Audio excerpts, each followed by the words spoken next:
Good morning. Thank you for joining us here at NASA's Kennedy Space Center in Florida for the STS-133 pre-launch news conference for Space Shuttle Discovery's mission to the International Space Station.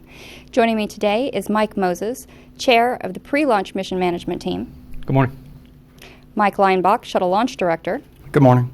And Kathy Winters, Shuttle Weather Officer. Good morning. We'll hear from our panelists and then we'll take questions. Mr. Moses. Thanks, Kendra. Well, let's see. Welcome, everybody. We had our L-2 mission management team meeting this morning. Went very quickly. If I wouldn't have talked about how quickly it was going, it would have gone even faster. We didn't have any technical issues to discuss. Kathy will talk to you about the weather. We got a good briefing on what's in front of us with some of the fronts coming in and the tropical storm system down to the south. And I'll let her go into all that stuff. But again, no technical issues. Everybody polled go to head into count. No problems whatsoever. You know, the last several days, and if you want to back up even more than that with the fuel leak that we had, it's been a very challenging time for the team. Some of those issues are more frustrating than anything. The two helium, or the helium leak and the nitrogen leak, the two gas leaks we had, were very straightforward in terms of how to fix them, but they had a lot of overhead that went along with them in terms of the hazardous ops required and the vents and the work to get in there. And it's like working on your car. You gotta fix it, repair it, and then hook it back up and then check it and see if you got it working right. And sometimes that gets a little frustrating for the teams, but they held together beautifully. They performed outstanding, working all weekend long and got everything buttoned up. We needed to take a little bit of extra time, mostly for those constraints that we were talking about with the hazardous clears. And once that was done, we're sitting there in great shape out at the pad. The mission's in great shape. A couple-day delay there is not going to change the mission timeline at all. The launch window's all good too. We have all the way through the 7th. The teams back in Houston have been working kind of behind the scenes right before, right around FRR timeframe last week. The orbiter team was working on some ways to possibly increase the thermal limits that we're allowed to go to what we call beta angle, which is the sun angle. When the shuttle's by itself, we can kind of maneuver and get to we call it a PTC, a passive thermal control, where we basically do a barbecue roll, so to speak, a rotisserie with the shuttle, where we roll it so that not one side's always facing at the sun. That lets it stay evenly heated. When we're docked to station, we can't do that, so our thermal limits docked to station become a problem. So they looked at expanding our ability to take care of our thermal limits after we undock, and that's starting to look pretty good. The station team's looking at what we can do while we're docked. We may be able to find a way to squeak out the 8th as a launch day with some creative timelining, basically closing hatches and being ready to undock right away in the morning. But we're not going there yet, and obviously we don't need to talk about that for a long time, hopefully never, and when we launch on time here on Wednesday. So just to let you know, if we do scrub, we'll be looking at maybe squeezing out one more day. Again, we got to talk about range issues and all that stuff, but right now still everything's clear and in great shape. And that's all I had for you this morning. Mike? Okay, well, thanks. I don't have a lot to report this morning. We got into the countdown yesterday on time. We should be into PRSD load. That's the load of the liquid oxygen and liquid hydrogen for the fuel cells. That should be going on. Should be picking up right now as I speak. We'll be doing our standard rest of the countdown with RSS retract about 7 o'clock tomorrow evening, and looking for the opening of the window at 3:47 Wednesday afternoon with a preferred launch time of 3:52. Plus or minus a few seconds, and of course we'll adjust that real time on launch day with the flight director out of Houston. Right now we're not tracking any issues at all that would prevent launch or really bothering us at all. There are a couple little nits out there, but it's very, very typical kind of issues for this point in the countdown. Nothing that's going to hold us up at all, really. Mike mentioned the scrub turnaround options. We have 4 attempts in 5 days, which history says we should have a good high 90% kind of time percentile of getting off the pad with those 4 attempts in 5 days. So everything's going really, really well. We recovered from our problems over the weekend and in fine shape. I went through the firing room this morning. The team is in great spirits. They're looking forward to launching Discovery for the final time and getting her on to a great mission. And that's all I have. Kathy? Well, the weather has been very nice here the last few days in the Central Florida area. We are expecting, though, a bit of a transition as we get into midweek. On launch day, we should start seeing more moisture migrate into the area. With that, we always have some concerns for some low clouds, healings, and also a chance for some isolated showers in the area.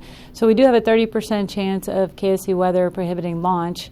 Now, if we happen to delay 24 hours, then the weather gets a little more difficult. We do have a front that's expected to move through the area, dragging an upper level low that's going to be sitting off in the western Gulf of Mexico over Florida. And then we expect much more chance for showers, low cloud ceilings, and even a chance for an isolated thunderstorm in the area on Thursday. So with that, on Thursday, we have a 30% chance of KSC weather prohibiting launch.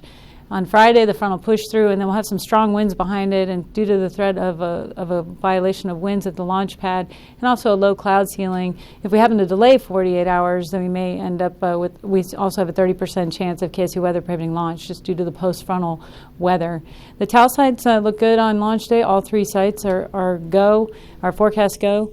And also on day 2 as well, except for just Zaragoza has a slight chance for some fog, both on if we happen to delay 24 hours and also 48 hours. So overall, TAL sites are looking good. I do want to show the satellite picture so I can show you Tropical Storm Tomas that is down in the Caribbean, become more disorganized over the last 24 hours as it's been under a lot of shear. It is expected, though, to become in a less shear environment, if you will, get into a better environment and possibly redevelop. But it's not going to be an issue for us here in Florida or for the SRB recovery area for the next 5 to 7 days. Beyond that, one of the models is trying to linger it down there in the Caribbean as opposed to making a northeast move like most of the models are doing. So we'll just keep watching it, but so far looking good. Now, the SRB recovery area looks good for launch day, just 5 to 6 foot seas. But if as they remain out there for a couple more days, we do expect the seas to pick up to 8 to 11 feet by Friday out in that area. So it is going to be a bit bumpy for them for SRB recovery. But overall, it looks like Wednesday's kind of the transition day. That's the best day for us to go out of the 3 days that we're talking about. So hopefully we go on that day. 30% chance of KSC weather prohibiting launch. Thank you. We'll now take questions. When the microphone comes your way, please state your name, affiliation, and to whom you're addressing your question. We'll start over here with Bill. Bill Harwood, CBS for Mike Leinbach. All orbiters, they used to joke that Columbia, had a lot of trouble getting to the pad, but once it got there, everything was great. Does Discovery have a personality to you as you go into this last flow in terms of how it's behaved over the years, or any thoughts you have about making this last launch? No, Discovery's been a fine ship. We have kidded a couple times in the past about getting Columbia on orbit, but that was only because we loved her too. The teams themselves are a bit different. They have different personality in the processing teams. I think I've talked to you about that before. And so the teams are bringing a little bit different atmosphere to their integrated scheduling meetings or their meetings over in the orbiter processing facility. Discovery herself is a fine ship. She's ready to go. Just hate to see her retire so early in her life, that's all.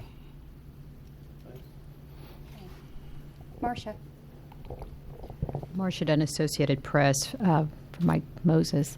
If Thursday's forecast is so bad, and I missed that percentage, I think you... Mike dropped me a little here telling me I said 30. I think it's 60% chance of violating constraints. Okay. If that remains the case on Wednesday and you don't go Wednesday for weather or something else minor, would you just skip Thursday and try for Friday given the bad forecast, or do you think what's the thinking right now? Well, the good news is if that happens, we'll be just 24 hours out from that forecast, have a much better definition of what it really is, what the violations really are.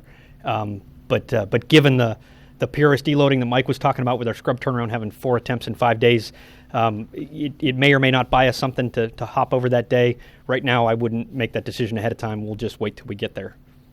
And for either of the two Mikes, is there any sadness that you detect in the hallways? It's exciting going into a launch, but this is the last launch for Discovery, and I'm just wondering what you see as the mood of the people that you just see walking up and down the hallways. Well, so I'll take it first. I think I talked to you last time in a press conference about there's still a certain amount of disbelief that it's really her final launch. We all know it. We've come to grips with that fact, but it's hard to believe after having Discovery and the rest of the fleet for 30 years flying so well for America to bring it to an end. So it's difficult to accept emotionally, but rationally we all know it's coming to an end and we need to get on with it. We'll finish this mission and then put Discovery in the transition retirement phase and start safing her and getting her ready for ultimate disposition. Some museum somewhere. I'm not quite sure where it's going.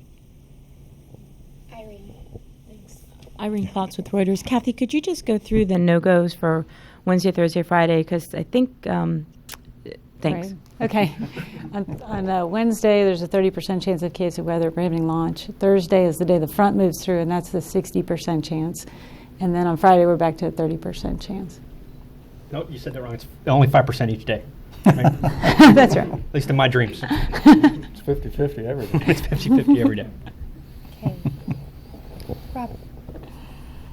Hi, Robert Perlman with CollectSpace.com for Mike Leinbach. I know your own history goes back with the agency to 1984. Do you have any distinct memories about watching Discovery fly for the first time? And are there any members who are going to be in the firing room who were on console for that first launch? Second part of your question, the answer is yes. We've had there are members of the launch team that have been around since STS-1, and so we will do something to recognize them. My own personal recollections, when I was a test director, the NASA test director of the launch NTD, STS-33R was my first mission with Discovery, a Department of Defense mission with Fred Gregory as the commander. So I have a lot of memories of Discovery, of course, as we all do, and it goes back quite some time. It's going to be hard to see her end, but we're looking forward to a great mission and seeing her on the runway and greeting the crew when they get back, as we always do. In the back, please. Gina Sinceri, ABC News. Have you given any thought to how you'll say Godspeed to Discovery when it launches? Is anyone giving you any advice? I'm not good at taking advice, so that goes with the job. That's one of the qualifications for the job, is you're not good at taking advice, which is actually the opposite. No, I haven't thought of that yet, but I'm sure something will come to me driving in Wednesday morning. Okay. Ken?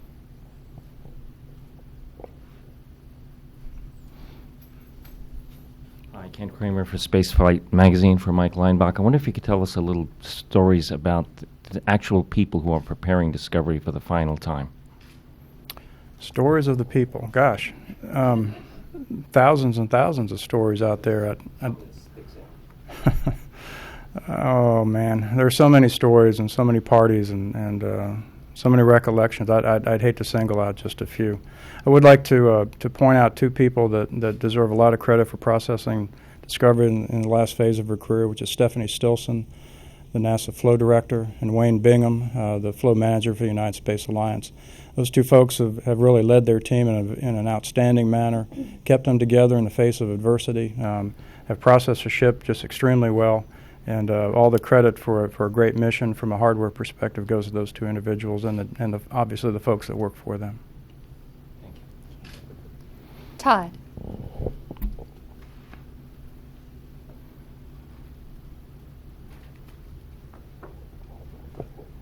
Todd Halverson of Florida Today for either of the mics. I'm wondering if you can just reflect for us on the retirement of the shuttle fleet and what your thoughts are about the wisdom of doing that at a time where we don't have a replacement ship yet. Let's see, Mike's been talking for a while, so I'll attempt that one. You sure you don't want to ask about the weather? Let's see, ideal world, yeah, obviously you'd want to be able to, before you sell your current car and go buy a new one, you want to make sure you got, the next one to buy, or same thing with the house or anything. You'd like to have the next thing ready to jump right into. So from that standpoint, it's a little different. But the realities are that NASA is on a fixed budget, just like most American families, and without a big infusion of cash, we can only do a couple of things at a time.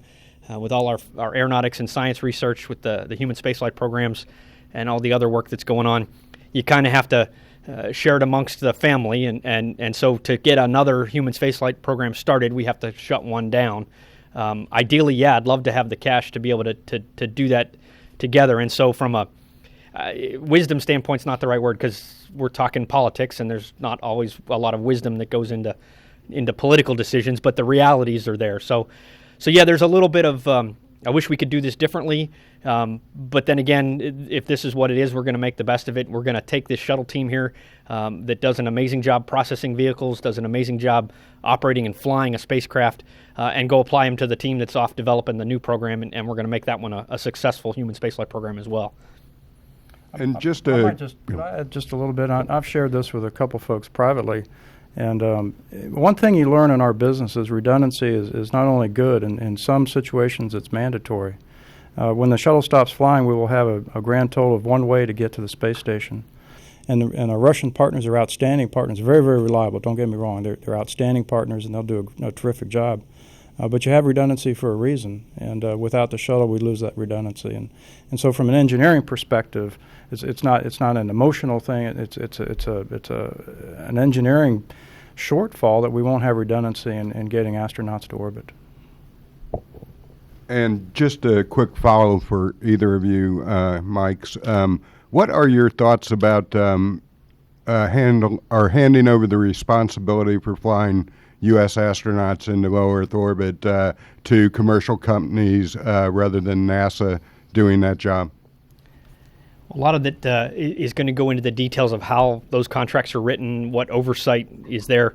You look at the model right now for all our science missions, and I'm not trying to equate a Mars orbiter to an astronaut flying to the station, but we effectively do that there. We contract that launch vehicle, and they provide services, but we still have a NASA Insight and Oversight team, all the way down to having a NASA launch director on those missions that is providing a level of redundancy. I could envision a similar model, but again, the details of how you go write those contracts and the model of operation will dictate the end outcome.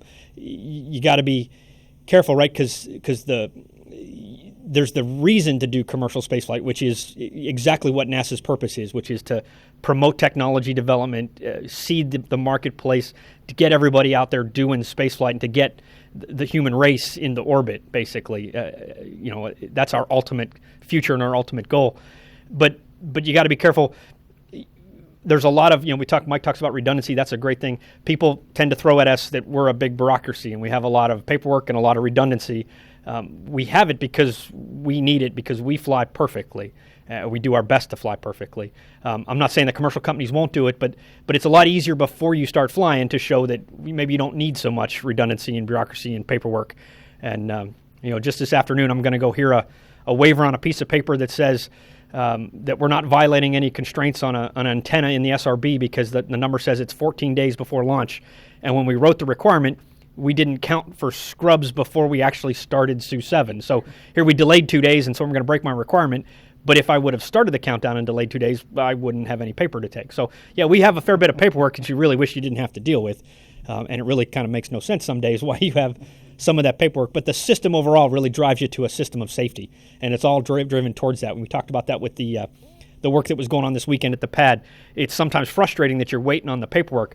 The engineers who are going to go turn the wrenches and replace those leaky QDs wrote what they're going to go do, but they can't do it until the paper comes back to them blessed and signed and checked by quality. And you really need that step because you never know when you're going to miss something, and that one little bolt, that one little fitting, that one little piece of plastic tubing could be the loss of the mission that day. And so we do want to make sure we're careful. I've gone off track a little bit from what you were talking about with commercial crew, but I think as long as you set it up right and you set the right architecture, the right framework, the right insight and oversight, there's no reason you couldn't be just as safe and successful with a commercial provider. Bill. Just a quick question for Kathy. Yesterday you said that you were indicating there might be a change in the weather, whatever. Is this an optimistic forecast today, or is there any trends out there that might turn this around tomorrow the other way? Well, it all depends on the location of the upper level low in Texas. There are some differences on the models in those. So the closer that upper level low is to Florida, the more moisture, the more dynamics, the more chance of getting some showers in the area and a low cloud ceiling. So it's going to depend on where that drops. And so that's where 30% is covering. But we are noting that, it is a transition day. And every model run looks a little different. It shuffles when that moisture comes in, but Wednesday is definitely the transition day. Denise Chow, space.com. How has the launch delays affected the crew's pre-launch activities and schedule? Have the extra days just given them more time for training, or what have they been up to? Yeah, they basically filled in some training. If you were out there a little earlier, you heard the STA flying over the Shuttle training aircraft, which is the aircraft the astronauts used to simulate shuttle landings. They were flying approaches up at the SLF, the shuttle landing facility. Today's their last scheduled training run. They have another one on the books tomorrow if they want it, but but we'll have to wait and see what Commander Lindsay feels like. But yeah, they basically backfill some training and then kind of take a little bit of downtime. They've been pushing pretty hard to get here. Knowing how crews respond, they usually get into crew quarters. They immediately attack their books, study their procedures. They're at the business end of the mission, and they know they need to do it exactly right. And the more prep work they can do, the better. I think in some ways they appreciate having an extra day to study a little more, but at their own pace now. It's not somebody else driving their schedule, so you can kind of relax a little bit. But I know they're anxious to go, and we're anxious to get them out to the pad and launched. Irene.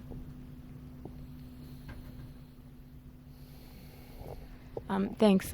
Mike Moses, I think this is for you since you stuck your toe in the political waters. I know NASA tries to stay above politics, yet the political reality is the foundation which the space program operates. And in light of the fact that it seems that there's another pretty strong political shift that may take place tomorrow on Election Day, do you have any concerns or any thoughts about how that might impact NASA at all? When I started in the shuttle program back a while back, the programs were there and moving along. The station program was there and moving along. Although at the time when I started, it was still there were quite a few years where only one vote made station live in Congress. But there was always the shuttle program that kind of isolated you from the roller coaster up and downs as you went through changes in congressional leadership. Administration leadership in the White House can sometimes change direction, but the vision for the space program has kind of been moving forward. We've hit a transition time right now, and just because we're in transition, you feel those political waves a lot more than you would have a few years ago. So, I don't think anything's different these days than it was at the last midterm elections or wind back a couple more years, 4 or 8 years. I think this has always been there, that turmoil has always been there. It's just that because as an agency, we're at a crossroads transition point right now, you're just feeling the ripples a little more. So yeah, there's going to be some changes, I think, coming out of the elections. Maybe not, who knows? And does that mean a change of direction for NASA? Maybe, who knows? But at the end of the day, we're the agents of the government, and we follow the orders both in terms of the authorization and the direction that the president sets, and then the funding that Congress provides for it. So we'll just wait and see if that mission changes, and we'll react accordingly. Marcia. Marcia Dunn, Associated Press for Mike Leinbach. Are you anticipating lots of parties post-launch, or are you encouraging people to wait until we'll stop? I'm just wondering when the big festivities really kick in. There's a whole team set up to recognize the employees and do different things for them. And I'm going to be 100% honest with you. I don't know when the final party for Discovery is. I've been kind of busy over the last couple of weeks. I'm sure there will be one. It'll probably be at our recreation center here on base. I'm certain it'll be after we'll stop, so we can all celebrate a successful mission. And there'll be a lot of hugging, a lot of patting on the back, I'm sure. I don't know when it is. I really don't. I'm looking forward to it, though. Ken. Hi, Ken Kramer for Spaceflight Magazine for Mike Leinbach and Mike Moses. Mike, you mentioned that Discovery is a great ship, has a lot of life left in her. Could you estimate somehow how many missions or years you think that could be? Oh, boy. Well, all orbiters were designed for 100-mission life. The time was not as long as we've been flying them, but they were designed for 100 missions each. So in some respects, she's just in her early 30s, late 30s, something like that. Like the B-52. I mean, the B-52 is still flying. We upgrade the orbiters. They're in fine shape. To most people's view, they're the best they've ever been. They're the safest they've ever been. Could we keep on flying? I mean, I believe we could, but that's not the direction we've been given, and so we need to get on with the direction. We may not like it, but that's the direction we've been given, and so we'll get on with retiring these ships and moving into the next program.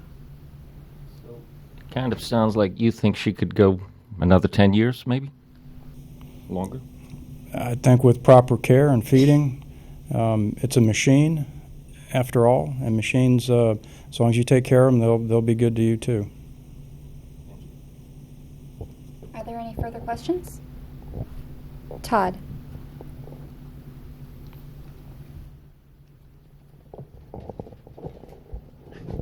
Todd Halverson of Florida Today for either Mike. I'm wondering if you can kind of give us a picture of what things are going to look like here in regard to the development of a heavy lift launch vehicle. The Congress has authorized you guys to move ahead with the development, and do you have any idea of what the regime of test flights might look like, and what's going to be going on here at the Kennedy Space Center in regard to heavy lift for the next 5 years?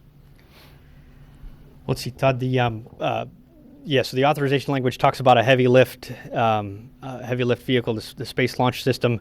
Obviously, there's going to need to be infrastructure changes here at Kennedy to support that. But anything that looks like a test flight or a schedule like that is really up in the air. We don't have the appropriations yet to know how much money's coming.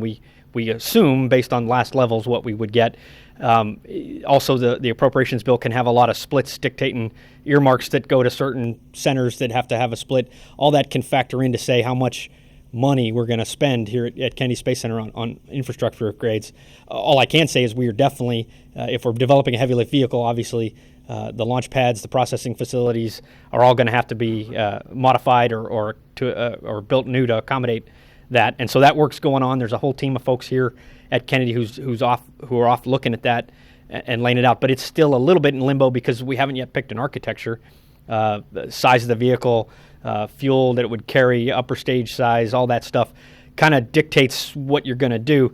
It's pretty basic to say we're probably going to be processing in the VAB. We're going to be using Launch Complex 39. And other than that, all the cards are on the table to trade it out. So I don't have any specifics.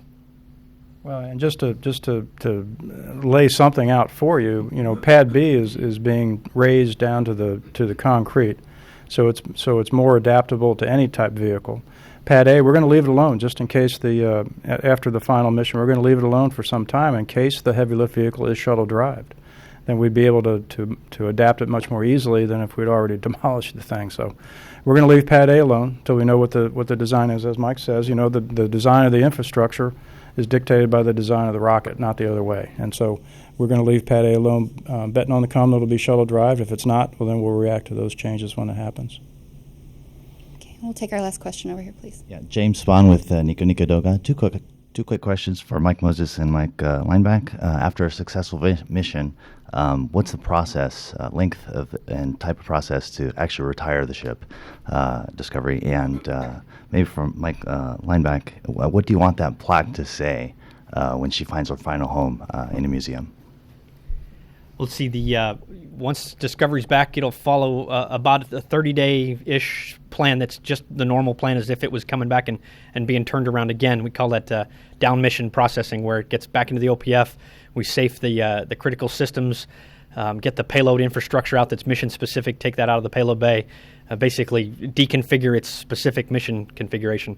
And then it'll move into a phase that we're calling TNR, transition and retirement, where we move to a set of safing steps where like the fuel systems and the hydraulic systems are drained and decontaminated, and basically the ship is then prepared for its display state, and then be ready. That process is going to take, I forget what the timeline shows, but it's on the order of 6 to 8 months ish. I think end to end. It's fairly flexible because we don't yet know. We know what we're calling it the end state. So we know what condition to put the major systems, but we don't know the display state because we haven't gotten the request from the, Discovery hasn't been assigned necessarily to a specific museum. They haven't told us what configuration they would like it to be in, what hardware they would or would not like included. All that has to be negotiated. So that's an ongoing process, but we're looking at 6 to 8 months worth of processing for Discovery before it's ready to go.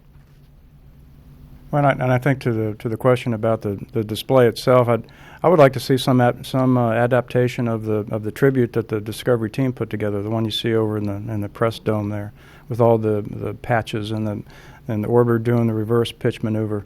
The team that works on Discovery and loves Discovery the most, designed that tribute, and so I think that'd be very appropriate to have with her wherever she ends up. That will conclude today's pre-launch news conference. Please join us on NASA television today at 1 p.m. Eastern Time for the International Space Station Science Briefing. For more information on the STS-133 mission and its crew, visit www.nasa.gov. www.nasa.gov/shuttle. Thank you.